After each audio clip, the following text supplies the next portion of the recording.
It gives us a purpose. It shows what we are made of. Sometimes all we wait for is a word. And a word is what we share with the world. No one understands this better than us at CIC. After all, we ensure your financial security by standing behind every word you stand for.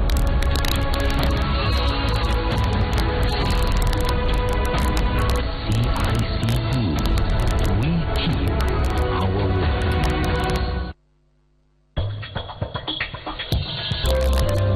And what are you doing here? I don't need to explain to you. I'm not going to let you get close to Pablo. You are going to inherit everything that I have. Just keep it. I'm not interested in anything that comes from you.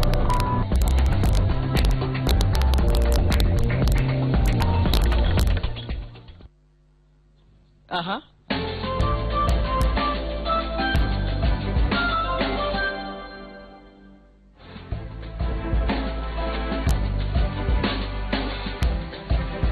Welcome back, and thank you so much for staying with Monday Special, where we're talking about youth and mentorship and bringing in the issue of youth and integrity following a report that was released today. I do have details of that report in my hand. It's the Kenya Youth Survey report done by the Aga Khan University. We saw some of the details in summary there, and we'll highlight some of them again in just a few moments. We're joined by a group of young, vibrant individuals in studio who will be asking questions about mentorship, about entrepreneurship, career, work life, and also their thoughts on the report. And next to me, my fellow panelist is Dr. Julius Kipgetich. He is the CEO of Uchumi and very passionate about mentorship, and he'll also be able to answer some of their questions, hopefully. I'll try not to put you on the spot, but you'll try. Thank you. Thank you so much for coming. I think before we hear from our young audience today, it's just to give a little background of Dr. Julius Kipgetich, just a few highlights. He joined Equity in 2004 as board member and served as COO. He served as the managing director of Investment Promotion Center. He serves on the board of the boards of Kenya Forest Service, Police Oversight Board, Moi Girls Eldoret, Starehe Girls School, Starehe Boys Center. He is also the patron of ISEC, University of Nairobi. He has a master's degree of business administration and a bachelor's of commerce. So that's just a few highlights of what he's done. So thank you for being with us. Maybe I can start by asking you about your new role as CEO of Uchumi and how you've settled into that. Uchumi, as you all know, as Kenyans, has had a great challenge, and we have made substantial progress in reversing those challenges of Uchumi. We're having an AGM on Wednesday, and that AGM will approve major reforms on getting Uchumi back on its own feet. Yeah. A lot of reforms, administrative reforms, have already been done. Okay. But on Wednesday we will make some major ones. Why yes. did you decide to leave Equity? It was in search for a challenge. Okay. And I like and the for young audience people, are saying yes. They like the word challenge. Challenge, yes. Okay. So it was in search of a challenge. My specialty, my passion has always been in reform, how to reform institutions. And if you look at my history, it's littered with fixing institutions which are a little in trouble. Like so, KWS, like the Kenya Wildlife Service, just one of those. Yes. Okay, and just moving into what we're going to be discussing tonight. I know you're very passionate about mentorship. Yes. Who is your mentor, or who are some of your mentors? A mentor is not necessarily one single individual. It is a set of values that you hold dear. And there is no perfect person. All you just need to do is who exhibits some of those.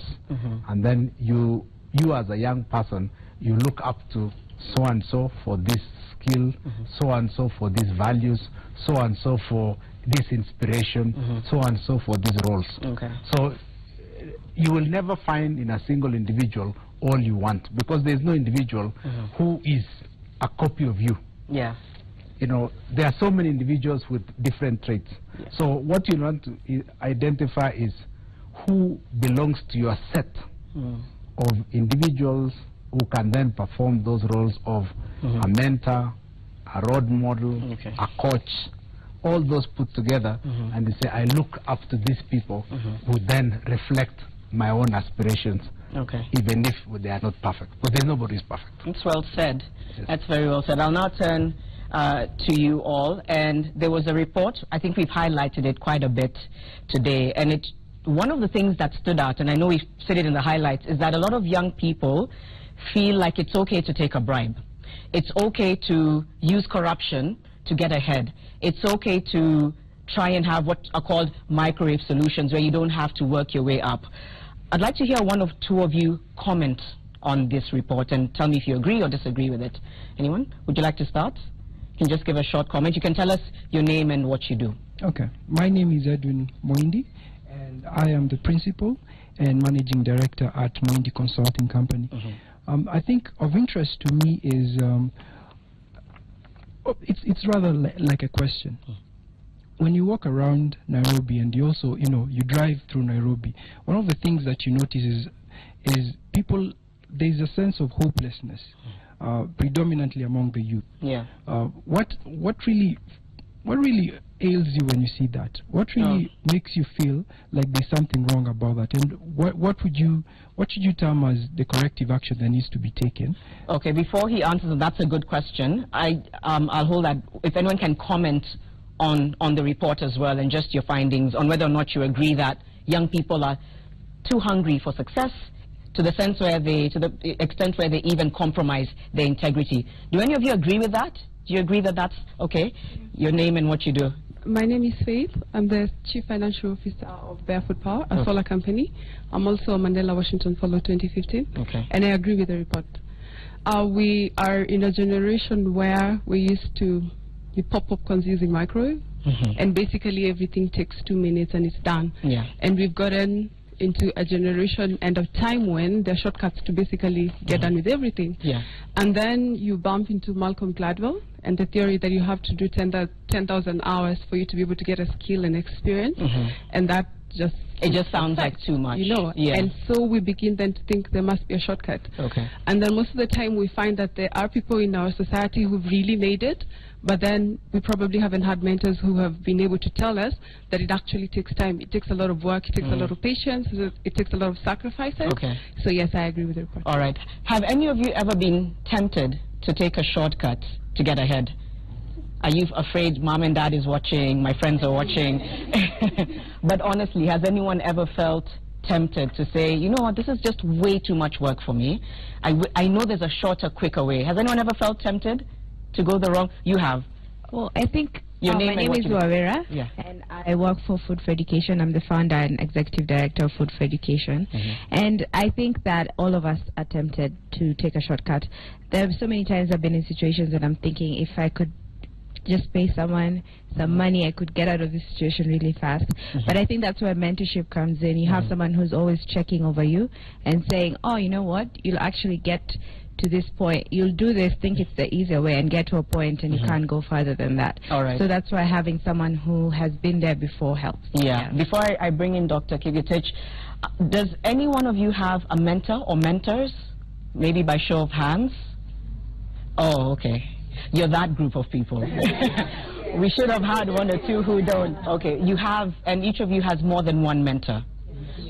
Could I maybe hear from one or two of you very quickly how you chose your mentor and how that's impacted you before we bring in Dr. Kigetich to answer some of your questions? Your name and what you do. Yes, my name is Victor. I'm an advocate of the High Court of Kenya, and I'm passionate about the African dream. I believe in the African dream. I believe that Africa has the answers to the world today and tomorrow. I believe in terms of mentorship, you don't really choose a mentor. You don't really, go. I don't believe that you can really just go up to someone and say, "Will you be my mentor?" I think sometimes as you go through life and as you meet people, you sort of click with that mentor. Yeah. The people I've met in my life, the people that have mentored me, from my father back at home, you know, to my pastor at church, and to the many, to the profession that I'm in right now. So along the way, advocates that I've met that have really inspired me. I had to pick out something from them. That really had to lead me to understand that this is the way to go. That's the way to go in terms of how to carry out as a professional. Yes. All right. And as much as you all have mentors, I'm sure you also still have concerns about how to move forward with life, and that's essentially what we wanted to draw out tonight. You had a question. If you don't mind repeating it for Dr. Kigetich to then step in and answer. I think let me take a step back. It's more like an observation. When you walk through the streets of Nairobi and you see very frustrated young people, and everyone seems to think that if I look, you know, I watch TV and I see the politicians and you see certain people making money, maybe I might also get there. But then how do I even get there? So probably even in terms of the report, it sort of like touches on what the deeper, you know, the deeper desire to actually get ahead. But the problem is, how do you get ahead? There are no people who are willing to mentor you or even to get you to a point where you can actually be a relevant member of society and you can actually make a change. Okay, let me take a shot at what you have said and some of the comments that most of you have made and give my opinion. Now, to come to your challenge of not seeing hope. When we were in Starehe in the 70s and early 80s, one of the things Griffin told us was, don't be cowed by fear or favor of the crowd. What he meant is that take your own individual path, because you are responsible for your own life. It doesn't matter what other people say, what they do. At the end of the day, you are responsible for your own life. Now, looking at you young people, the average age probably is 25, okay? Now, how long do you possibly are going to live? My own estimate, because you are young, you are Nairobians, you probably will go to 75. Average. It seems so far-fetched, but yeah. So, just think of it. You have 50 more years in your life. That is a long time. Okay? So, you can't afford to take a shortcut because it has ramifications for later for you in life. You are in a world of internet. Very quick, fast world.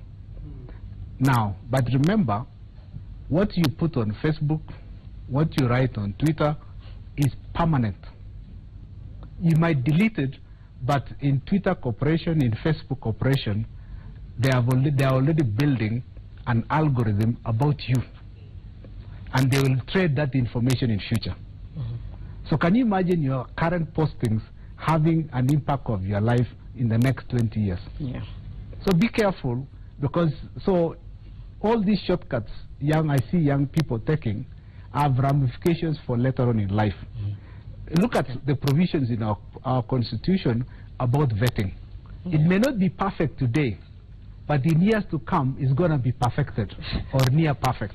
Can you imagine the implications when you appear in a panel in Parliament in the next 20 years and you want a prominent public position, and they look at your Facebook postings? And something comes back to haunt you. Let me stop. Be careful. Yeah, because I want to get as many questions covered as possible. Maybe we can hear from someone in the front. Yes. We'll just keep it pacey so that we can cover as much ground. Your name and what you do and your question. My name is Muredi Eric, and I'm a team building trainer. And my question to Dr. Kigetich would be, you know, we know you for turning around organizations, and that's great. But I'd ask, when you were younger, you know, perhaps in primary school, what did you want to do? What did you want to be? And how have you charted your path into where you are right now? Was it something you intentionally walked into, or is it because you are a lecturer here, so you're spotted and, you know, it opened a door here, then you joined an organization, there has to be a director. I'd like to know, was it, you know, from the word go, you know, this is where I was going, or was it, you know, like the rest of us, you know, you hit random corners. You wing it. You get somewhere. Yeah. Okay. Change is never a straight line. One of the things you understand is you follow your own values. And those values create doors, as you mentioned, that open opportunities. I never in my life imagined I would ever run a wildlife institution. Never imagined. But an opportunity presented itself where the president was looking for somebody with a management background. And he chose me. And I went there and turned it around. Now, Steve Jobs said something. He said, you never connect dots forwards. You connect dots backwards. So, when an opportunity opens, it opens because you are in the right place at the right time with the right values, with the right attitude. So that is what you need to be looking at. Do I have those values and attitudes that then when an opportunity presents itself, you are at the door? That is what, so if, for example, if you look at Uchumi, I look at an advert in the paper and it's like, is it worth considering? Okay? And then Uchumi board was looking for somebody like me, so our interests met. And then, of course, it presented itself and said, here I am. So what I would like young people to always understand is look at the long-term view in life. And remember, there is also life beyond the current one, which you have. You know, there is St. Peter on the other side waiting for you. What kind of judgment will he have about you? And those are the things you need to start thinking about, because God has given you one single life. How are you going to utilize it to create a good legacy? Because legacy is the only account you carry to the next life. It is not money, you know. It is not material things. You don't carry it. You leave them all here. So what you need to say is, that single life, how do you want the planet to remember you for it?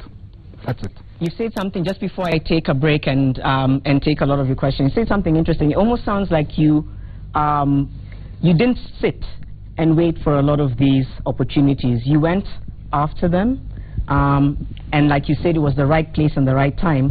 And I feel like sometimes a lot of young people nowadays almost feel entitled, like that belongs to me. And so maybe something that you're saying is sometimes go out of your way, even though they're doing well for themselves.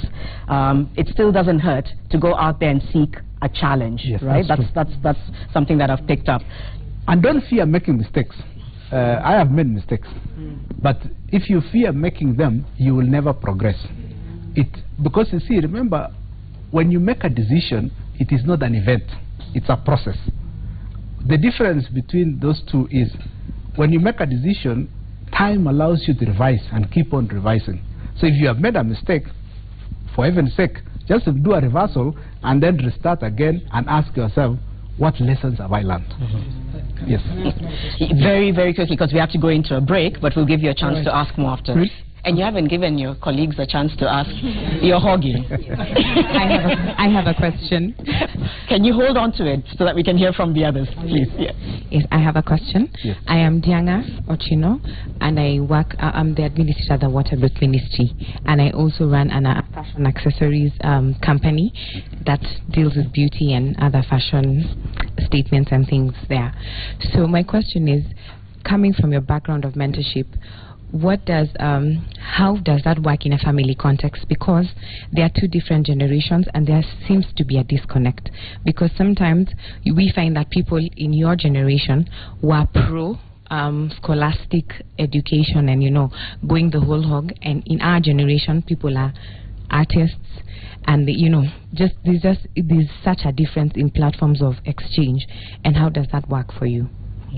Okay, you just let us accept one single fact.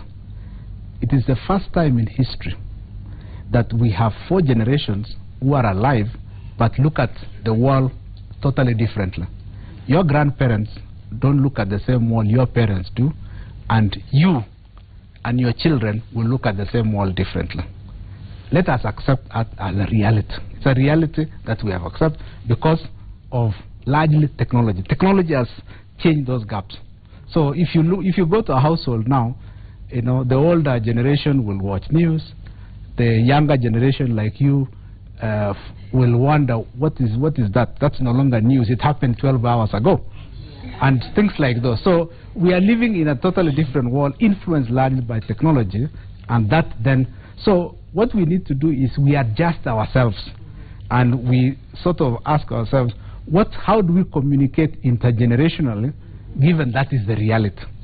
So what we just need to do is to create forums where family groups meet and discuss about these intergenerational issues, largely influenced by information differences and how they approach technology. That's a really good idea. Yes. So I know we have so many more questions. I want to give a chance to all of you to ask quite a few questions, but we do want to take a short break. I don't know if we have any tweets right now that we can bring up.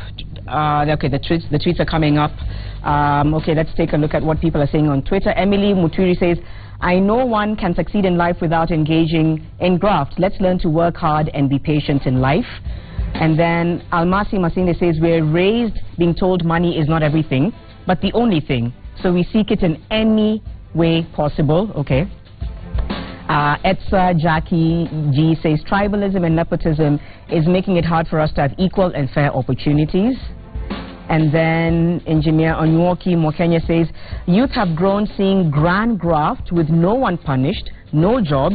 They've seen graft being rewarded and therefore no future for Kenya, which is what the findings of the report said. Keep your tweets coming in. Use the hashtag MondaySpecialKE. Share your thoughts and views on the discussion. You can ask a few questions as well or text us on 22499. Please include your name and location. We'll be right back after the break.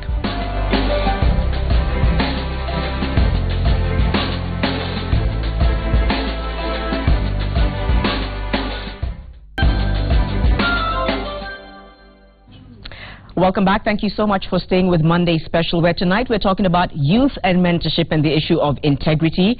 We have a young, vibrant audience in the studio with us asking questions about work, life, career, entrepreneurship, and even how to instill a sense of hope in a country where a lot of young people say there's hopelessness all around. Dr. Julius Kipgetich is our panelist, a passionate mentor who's also shedding some light on some of his own life lessons.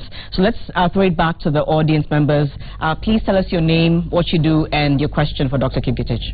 Okay, my name is Mary Njoki. I'm the CEO and founder of Glasshouse PR. My question would go to a doctor here. I am an entrepreneur, and I've seen that when you get into new companies, you change them around. When I was starting up, I thought what I needed first was finances. So when you get into companies, what do you change? Is it the structure? Is it the team or the finances? How do you go about it?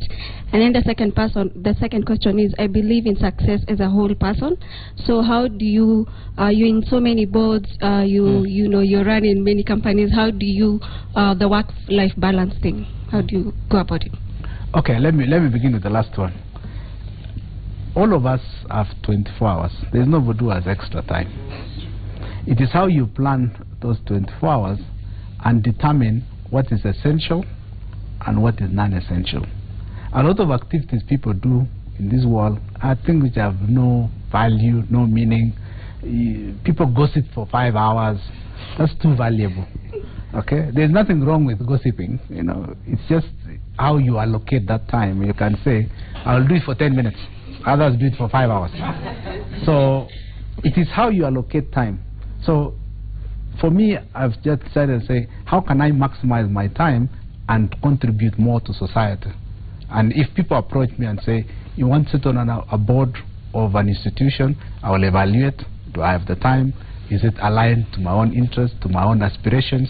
And then I'll say, yes, I'll contribute the time. Then when you go for a board meeting, you concentrate on that board meeting and deliver the value for that board meeting. And so you prepare yourself, make the contribution, and then of course a board meeting is oversight. The execution is left to management. So it doesn't occupy a lot of your time, but you have made an impact in somebody else's life. So that's really the thing. And then your earlier question of, when I go to an institution, what do I look at?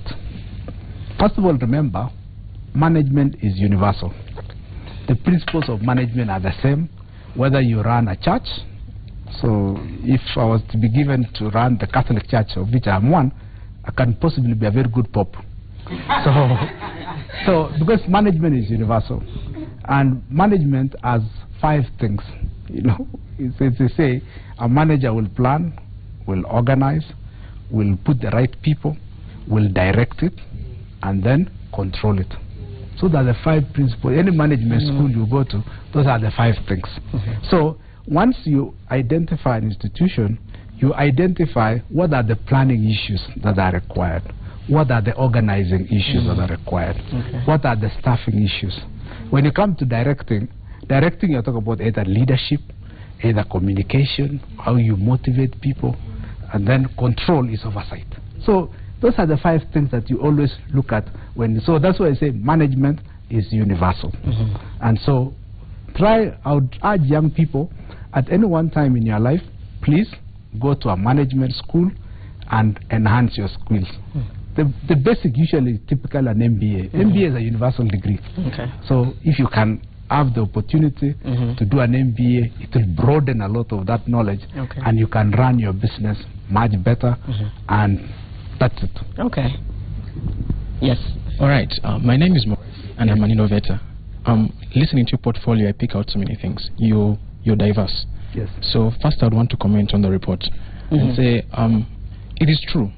I usually say, I read something last week that if the brain was an app, people would use it more often. But if the brain was an app, people would use it more often. Yes, but that's our generation because we want it now. Right. And I think one of the things we're lacking, as has been said, is people to look up to. People to, most of us, our parents work from 5 a.m.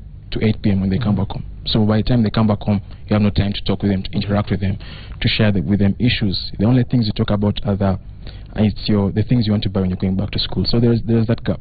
But then the question I wanted to ask was, looking at your diversity, our education system right now is teaching us to be specialized in one thing. If you're a doctor, you do medicine. If you're a teacher, you teach. How do you, what are the things that advise, for example, your choice in as far as the diverse boards you're in, as far as the diverse portfolios you come in? And how does someone, having come out of this education system, prepare themselves to say, okay, now I know I can be broad. I can go wide without losing myself. Okay, that's a good question.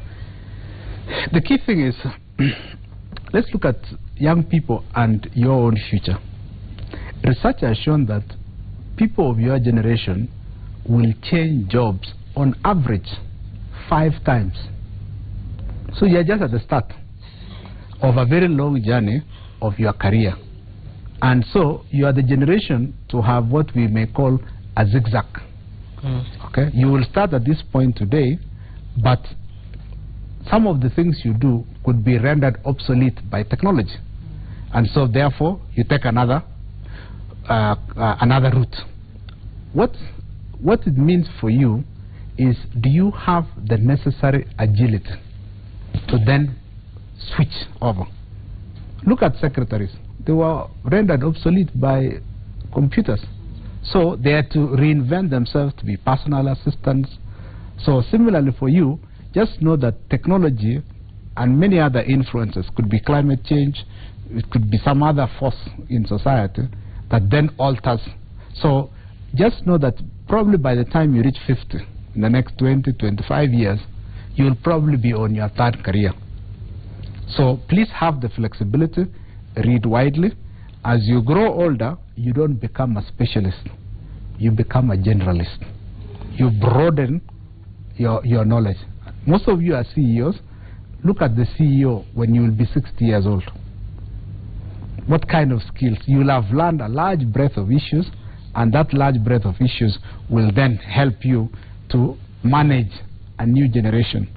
You look at your own older people in society now, people like me who are 50 years old, and looking at your generation. Now look at yourself when you will be 50 and looking at younger people, and that time technology will have changed the world. You know, you have heard of the Internet of Things. Now we are talking about the Internet of Everything. We are talking about, you know, a world where we probably will have discovered the brain frequency. So we link to it as an app. So I mean, there are so many things which are going to change in the world. Do you have the necessary agility as a young person to keep on adjusting to a fast changing world. And that is really my advice to young people is just be flexible sufficiently to adjust yourself, because you are going to most likely change careers 5 times. Right. I think for us, I'm saying us because I'm considering myself a young person. I think a challenge is constantly having to reinvent yourself. Just when you feel like you've arrived at this, what you think is your vision, someone else throws in a caveat or something else comes up and you say, okay, I need to reinvent myself. So that's just a comment I thought I'd throw out there. Let's hear 1 or 2 questions as well. Yeah, I hope we can get as many questions with the short time that we have. Okay. Janet, if I may just chip in on the report before I ask my question. Yes. I now have 5 years of experience in the finance sector, and truly it's been a lot of hard work. And for many young people, we think that the moment that you then begin a career and you've done maybe 1 year, and anyone is asking for 1 year experience, and it's time to hope to the next big thing because they're probably giving you a better salary. But what you find is you're always going into different organizations where you're always half-baked. Never being able to sit still and be able to get the kind of experience that you require to be able to get to management and make sober decisions. And even more important becomes the skills that you have to learn, like people skills, soft skills that you may never get to learn in school, but you need to be still in a certain position in a certain company for maybe at least 2-3 years for you to be able to learn how management works, how politics works, and how the different systems work, and then for you to be able to actually now be able to fly high. And Daktari, I think you're doing an amazing job for this country. I wish we had double of you, then we could send the other guy to KQ, maybe. And the other one to move here. Shots fired. That would be amazing. Okay. But most of us young people want to be the change that Kenya needs. And I think we can sit and identify the kind of issues that are in most of these parastatals, and we want to make a difference. But to be honest, not many people like you have been able to get over corruption. And we've seen good people get into the system with a great agenda to make a difference. But corruption and all these kinds of agendas just have them swallowed up. So having you been appointed by the president in a company like KWS and working there for 8 years and not being caught up in the politics, I just wonder what kind of tenacity or character traits do you have that help you rise above that kind of corruption, being able to make a change, be objective about it, and at the end of the day then be able to move to another company. Can you hold your thought on that question, and we can get another question just that we move along here. My question is to Daktari. I was wondering, what parts in your career, in your life, have you felt unsure of yourself? What things have made you feel like, oh, I have this challenge in front of me and I'm not sure if I can actually manage to conquer it? And how did you overcome that feeling? Because right now you seem very collected and with a lot of wisdom, but I'm sure you, like when you were younger, for example, for me, I'm very young, so I'm thinking, I want to be like you one day, you know, having all this knowledge. But how did you get to that point where you're sure of yourself and you're sure about what you're doing and everything? Okay, let me begin with yours. You see, knowledge is cumulative, and I would like young people to read. Please, my recommendation is, at the bare minimum, please read 1 book per month. You know, at the bare minimum. The recommended is actually 1 book per week. Okay, and if you can do that, and please read also across many professions, across many issues, because it broadens your mind and builds up your wisdom. Over time, then you read a cross section of issues, you analyze things from different angles, because as you grow older, you're expected to be wiser, because you have seen a lot, you have read a lot, your mind has digested more knowledge. So please just accumulate that knowledge. When you are younger, you are more idealistic. That is where the risk is, because you look at the world in a certain prism that is pure, that the world must be pure. But in reality, there are too many impurities, and how you handle, how you react to it can be a major challenge. Which then brings me to a comment, which is, how did I survive then that long breath in institutions without getting caught up in it? Okay. The most important is the strength of character. Okay? Many of us have a character with a short leash. So that then you go in, and then the temptations begin to come, and then, voila, there you are. Okay? You have to then have the strength of character and say, is that really what I want to be? I mean, I could have misused my position in KWS. And there are many directors before me who misused that position. But for me, I said, what do I gain? In KWS, there was no official car for the director. And for a military paramilitary institution, that's a bit odd. But I said, I want to be true to my character. And I led a normal life. And I'm happy because that normal life stabilizes you. So one of the things then, therefore, I would like young people to always never forget is guard your character with your life. It is what you hold when when the chips are down, so to speak. When everything is down, you stand with your character. And your character is going to lead you to open many doors. Somebody might say, okay, I'm a young person, okay, I have an opportunity to steal a few billions, and then what? Where do you take the billions? You can only have one meal, you can only have one bed at a time, you can only drive one car at a time. So, behavioral economists have said that if you're earning $20,000 per annum, you are okay, you are good enough. That is 2 million shillings. So if you earn 2 million shillings per annum, you will lead a comfortable life. If public services work, if you have organized public transport, if you have many other public services, 2 million is good enough for you. So why do you steal $1 billion shillings so that you do what with it? So that's the questions we pose, because we are saying you may have seen people who have stolen. There are many in Kenya who have stolen money, but they don't lead happy lives. So I want young people to say, what life do I want to live? And the life you want to live is, 1, you are happy, and 2, you are free. And free in all mental, especially mental freedom. Because many philosophers have said the best pillow in life is a clear conscience. So if you always sleep with a clear conscience, it's largely because your character is strong and intact. So you sleep with a clear conscience, and then you live a life of freedom, and then also a life of happiness. Let me jump in, and we really need to try and move as fast as you can, because there's so many questions coming in on SMS. I think you had a question. Mine is in relation to marriage, and I believe that people need to be mentored, young people need to be mentored on marriage. And the notion out there is that you can't be married young and expect to make it in your career. Personally, I got married at 26. I'm now 29 years old, so that's about 3 years. And I believe that marriage works. It doesn't really matter at what age you get married, and as long as you understand what you're doing.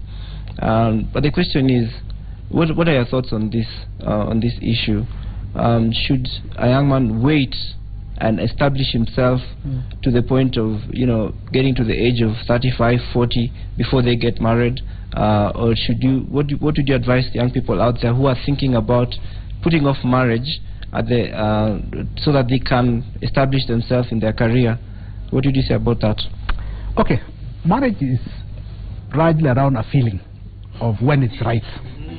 Okay? And so whether it's 26 or 30 or 35, it is what you feel is right. Now, and it's a mixture of several things. It's a mixture of, 1, your culture, what your culture dictates. It's a mixture of family pressure. It's a mixture of career. What do you think? Why is it? Have you reached a point in your career where you can have a family without interfering too much? So there are many forces around what a marriage should be, and it's really an individual decision in relation to optimizing the forces around you at that particular time. Over and above that, make sure that the person you marry is your friend, number one, okay? And marry for the right reasons. You know, there are those who marry because they see a car suddenly and say, okay, probably I'll go for the car. Then you lose the friend along the way when the car disappears. So make sure that you marry for the right reasons, but in my view, always make sure you marry your friend. Your wife must be your friend, your husband must be your friend. Because it's that friendship that then makes the marriage enduring. And then also, know that you are also evolving. As you grow older, you change and you keep changing. So you don't look at your spouse and say the person must behave the way probably they were at 26. You know, biology is also changing them. So by the time they reach 35, they are slightly different. By the time they reach 45, they are different. By the time they reach 55, they are different. So you have to know that the person is also going through those changes.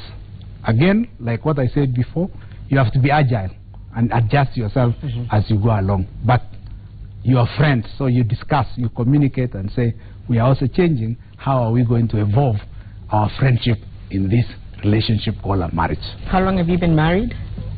For a very long time. You're just going to leave it at that? We'll dig up on Google. We've been friends with my wife for a long time, since we were university students, since 1988. Yes. Goals? Yes. All right, we're almost winding up, but I also want to just read a few comments, questions. Some of them we may not have time to answer. Collins is asking, what kind of books do we read? Maybe very quickly you can answer some of these questions. What kind of books? Okay, books are varied. Yeah. It is up to you. Everything is a personal interest. So for me, personally, I like leadership and management books. Yeah. And then also I like books of extremes. You know, things which happen at the extremes. Yeah. You know, so things like, for example, astronomy. You know, it's interesting. Yeah. Just various topics, just to get your juices flowing and engage you. David says youth need moral and ethic guidance.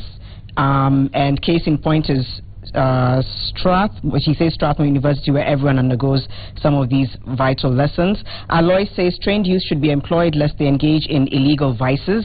And yeah, those are just some of the comments that are coming through from what people are saying. Juma says that the discussion is helping him see beyond what he's always thought about career and employment. I believe there's a few tweets before we take some of the final comments from our audience. They're coming up. Adolphus Litoro says success is a process, not an event. All of us should avoid shortcuts, which is something we've addressed. Mashari Amwangi says mentorship is not readily available in Kenya for young people. It's hard to get one as well. I'm sure some of you agree with that. Eric says real wealth is sweet. I think as youth we need to be very careful when choosing our mentors. And then we have Dr. Masibo Lumala saying young people should remember this: cheap is expensive. The quality of a building depends on its foundation, which I know we've heard in the discussion. Legacy is the only account you take to the next life. It's not money, which Dr. Kipgetich had mentioned. And John says the major problem with the youth is lack of patience. They want to make it pop. They want more money, but less work. Okay, I think now we need to just go around getting very, very quick comments, and maybe if there's a question or two, and Dr. Kipgetich can also try and answer them as quickly as possible, and just give all of you a chance to say one or two things, but as quickly as you possibly can. Maybe we'll start here and work our way around. Dr. Not to put you on the spot, but what should we have done differently if you were as young as we are and looking back and had the opportunity to do things a different way? One question that always lingers in my mind is, supposing I started with private sector first and not public sector, I always doubt how would my life have turned out. I still ask the same question in my life. About what you should have done differently. Yes. You're still trying to figure out what you should have done differently. Should public or private life, private companies should have started first. I'm not so sure which one. Okay. All right. For me, it's a comment. I represent a girl who came from the village, you know, and we all had this dream of coming to Nairobi and making it. And coming to Nairobi was a process for me because, as they've said, that to be successful, you have to go through the process. So I'd like to encourage someone up there that it's good to get the right mentors, you know, people who can work with you, install the right values like integrity, excellence, and they've helped me walk into where I am today. All right, thank you for that. Okay. First, I think I'd like to just speak to my fellow youth out there. I've been in business for the last like 8 years, but my business started working like 3 years ago. So it took 5 years just struggling, you know, just trying this and that, it's not working. So I think I'd like to tell guys to appreciate process. And you're better off right now. I'm more confident when I get into a boardroom meeting right now. But if I got the opportunities I have right now, I think I would have fumbled. In fact, I would have messed up. Then to Daktari, you know, we consider you like a corporate superhero. You know, you fly into the place and you turn it around. In fact, you need that Superman gown, you know. But so I'd ask, when you sit down with yourself, when you're just simply you know, you're not Daktari or anything, what makes you tick? What drives you? It's largely about doing good in society. You know, just focus on doing what is good, what is right, and what you would do if you are sitting on the other side, you know, and looking at myself and say, would I have done that, and would you have treated me the way you have treated me? So I always look at myself in third person and ask, what would a right thinking person do in the circumstances, and say, stick by it. Remember that Griffin maxim that don't be cowed by fear or favor of the crowd. You know, if people are shouting murder, murder, murder, don't do it, because would you have done it anyway? So you stand by what you believe in, even if you are the only one who believes in it. When I was in public service, I saw corruption around me, but I said I'm not going to do it. And even if others are doing it, many people have criticized me. When I go to my village, people ask, so where are the jobs? Why didn't you give us jobs? You know, and I say I don't have any. And so of course they say, but you should have given us opportunities. I said the opportunities the organization gave were those who are deserving, because all of them are Kenyans. And people used to say, okay, if you are recruiting 500 rangers, 100 should be yours, and from my village come and round us up. And then and I said no, that's not how it works. And it was a very big struggle, but I stood by what I believed in, and they said that has made all the difference. Okay, let's move on really quickly because of time. Okay, I'd like to say that you should, to somebody out there, that you should start where you are, because really you can never use what you don't have. So, and don't get caught up in the image trap, because that's what usually gets us off focus. And then once you just get out of the image trap, you can really now begin to appreciate the processes in your journey. And to Daktari, what are some of your failures? And you don't even have to quantify them, but how did you handle them and, you know, successfully become who you are now? As quickly as you can, Doctor, because of time. Okay, so I mean, a lot of the failures is you are not able to anticipate some things. You know, sometimes you say, you know, when you enter an organization, you say, I wish I knew everything about it. Okay? And it's not possible. So sometimes you make mistakes, because then you have not been able to configure that institution. And so one of the lessons you learn is that change requires moving forward. Sometimes you get frustrations, you come back, and then you move back. But the key thing is, when you get that setback, do you have the energy and the wherewithal to push forward again? That is the most critical thing. So every institution I've read, there have always been setbacks. You go back and like, oh gosh, oh, I wish I knew. But you see, a lot of criticisms benefit from hindsight. Okay. So just any critic benefits from hindsight. All right. Okay. Very quickly. Time is almost up. I actually come from the same school that you went to, and I'm I'm part of the people who, the group of people who are able to hear Griffin speak wisely about certain things in life. So for me, I think, having looked at my life, I think one of the most important things that youth out there have to do is follow their passion.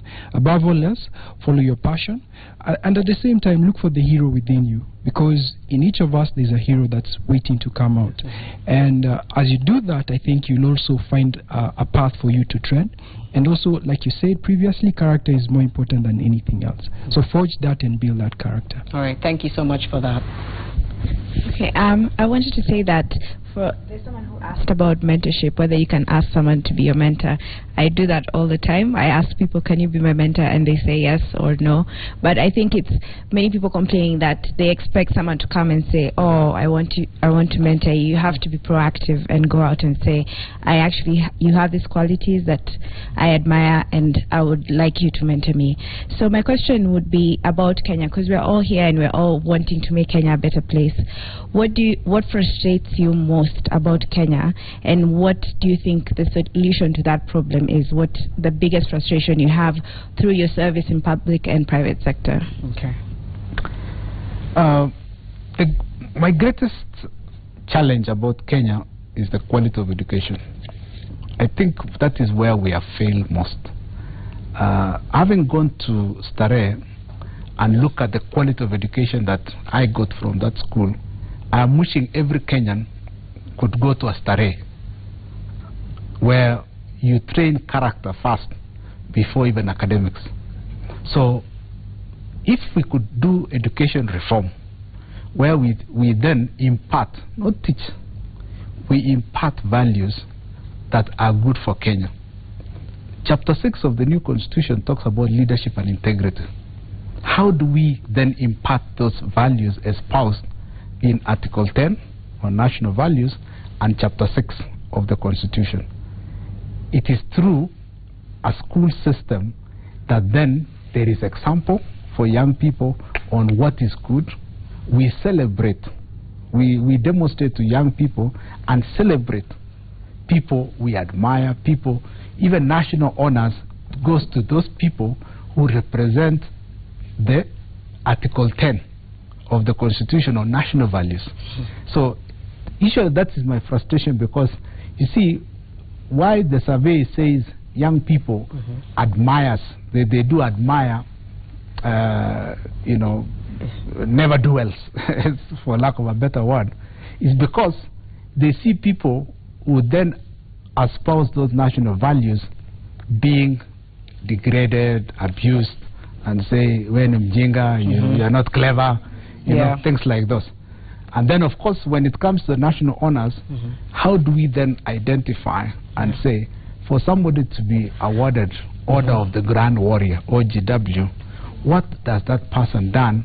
And then the press picks it up from there, and then the teachers pick it up from there, and those are the people.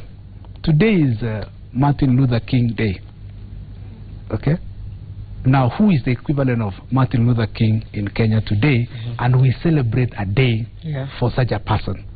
Then now, young people then will say, yes, we are celebrating somebody who espouses the values for which we have stated in our Constitution. All right. And that's really the point. So sorry to interrupt, to cut you short. So you two, please keep it really short, because we were completely out of time. All right. Thank you. I think my final comments will be two. Okay.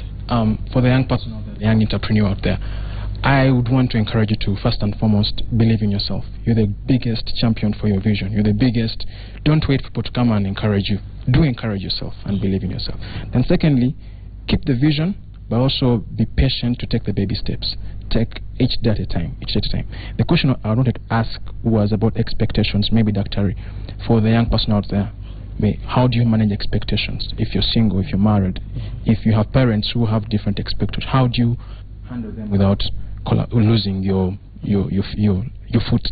Okay. We had heard from you. Did you have anything else you wanted to add so that he can take those comments back to back? Just a quick one.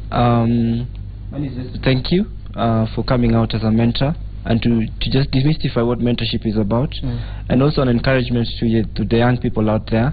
I think this year, if anything that you want to do this year, just go out and do it. Believe in yourself, stretch yourself, you know, just go out and get what you want, and that's how you and do it the right way. Don't take shortcuts.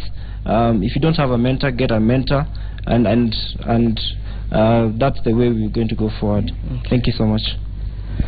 Let me begin with your question about a mentor. You see, a mentor is not somebody you copy. So please don't copy people. Each human being is unique. So I want to tell young people in the country, you're unique. God created you in a unique way. Okay? The purpose of a mentor is to pick certain traits and values and things you admire. And that's why I was talking about a set of them rather than one single individual. So when you talk about a mentor, it is not, you are not going to be a copycat, because you can never be copied. And to your question about on expectations, you see, when you lead your life, okay, you have certain aspirations, you want certain goals, but those goals, remember, are a moving target. So when you then set on a target, you may hit it, you may exceed it, you may even fall short of it. Okay, but you see, you are not reversing time. You're not saying, I was doing a rehearsal, let me go back to 8:26 and restart again. It is how you react to it when you miss the target or when you exceed it, and say, how do I adjust my life given that I am not reversing time? So manage your expectations as you go along, okay, and you keep on revising, keep on learning. Remember, time is never reversed. So keep on learning and keep on moving forward, because that's the only time, that's the only path you have. So I'd manage those expectations as they come along. All right. Yes. Unfortunately, we're completely out of time. I think we have a very quick break before Hussein Mohammed joins me to wind up. So we're going to take a short break right now. We'll be right back to wind up the show. Stay with us.